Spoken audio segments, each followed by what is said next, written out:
Hey guys, so some of you have asked me how I use layers or how to use them effectively. So I thought it would be a cool idea to kind of show you the process or the order that I put my layers in when I'm creating my illustrations.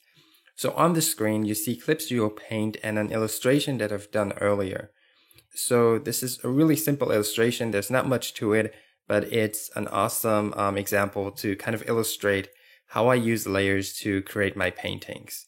So let me just turn off this final layer because this is the finished piece that you see on the screen right now. So let me just turn it off and I'll run you through my process and kind of explain the order of my layers and why I've chosen that order to create my illustrations.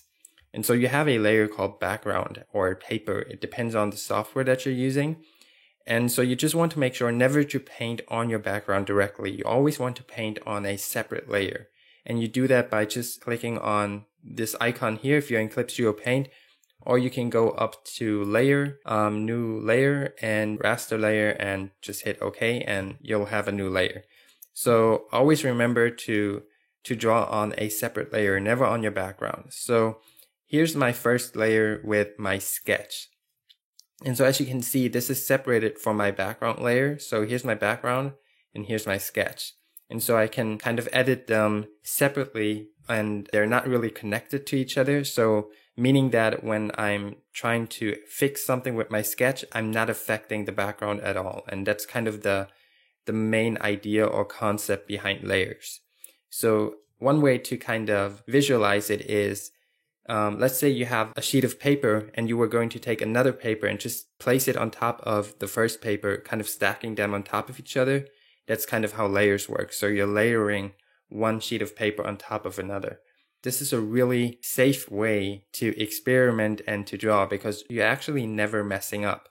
So anyways, moving on, this is my first layer, my sketch layer. And what I've done next is I created a second layer, but this time below my sketch. And that's the layer called base colors. And with this layer, the idea is to place flat colors for all of the individual features of my painting. So as you can see, I gave her a flat color for her skin, for her eye color, for her hair and her clothes. And so you pick a flat color for all of the individual parts of your illustration. And this is just a really nice and quick way to experiment with different colors and color combinations. And so I do this with all of my paintings. And once I'm happy with the colors, I create another layer below my sketch layer, but on top of my base colors, so in between. And this is where I start shading. And so I'm just introducing some really basic shading here and some lighting. And so once I'm happy with the basic colors and shading, that's when I start painting on top of my sketch. And that's the layer called layer 6 here. So over here, that's the layer palette. And you can see that here's my sketch. And everything we've done so far is below my sketch. And so now that I'm happy with the shading, that's when I start committing to it and I start painting on top of my sketch. And by doing so, I'm slowly kind of making the sketch disappear because the paint is laying on top of it.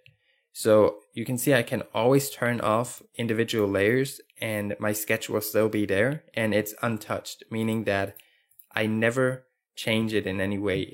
It always stays the same at this point because I don't want to run the risk of messing it up or of doing something wrong. So I always keep separate layers. So whenever I want to experiment with something, so for example, if I wanted to give her an earring, but I wasn't sure if it's going to work out, I would create a second layer and experiment with the earring. And if it does not work out, I just delete that layer and move on.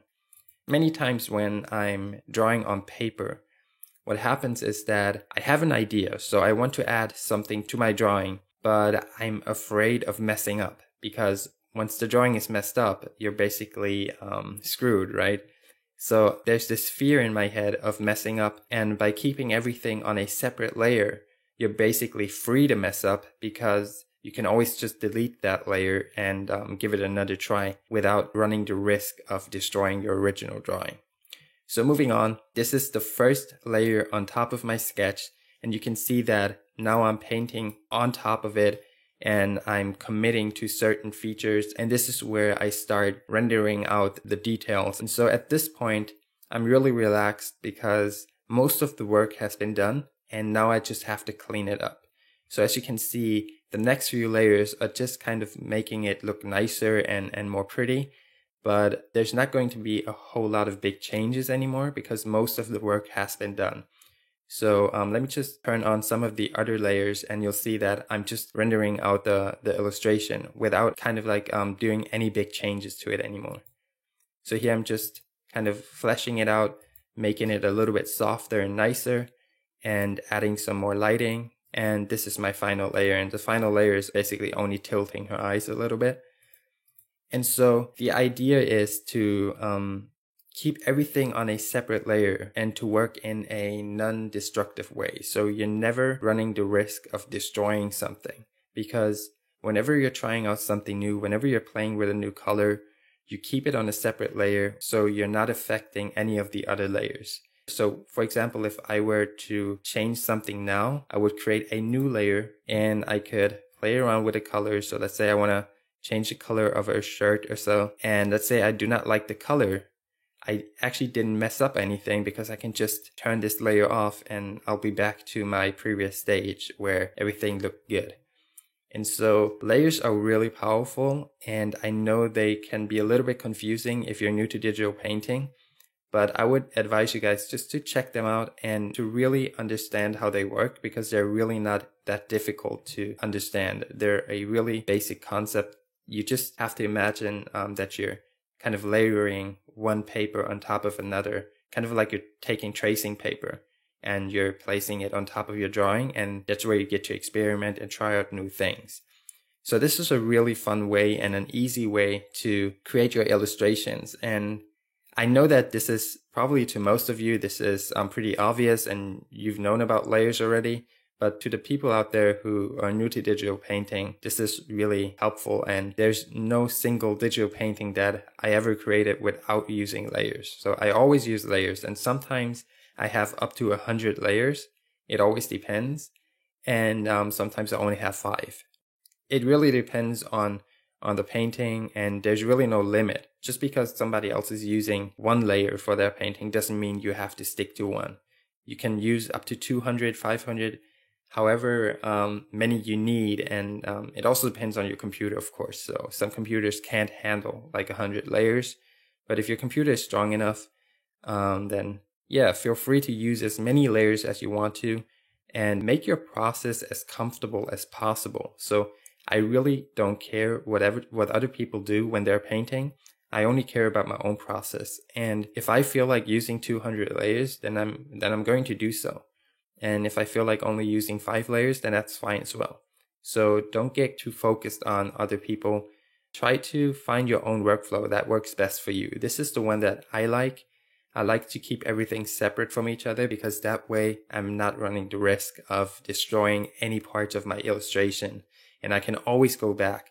So this is a very relaxing process. There's no stress involved, no pressure, and I never have to fear of messing something up. So anyways, this kind of wraps it up. This was a rather short video, but I just wanted to give you a basic introduction to layers. And again, this works in any kind of app, any kind of software. So if you're using Photoshop, Procreate, or Krita, or whatever is out there, layers work the same in any type of app. So just try to figure them out, and I'm pretty sure you'll love them.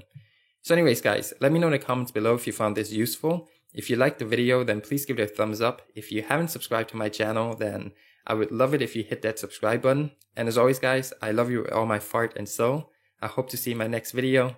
Peace.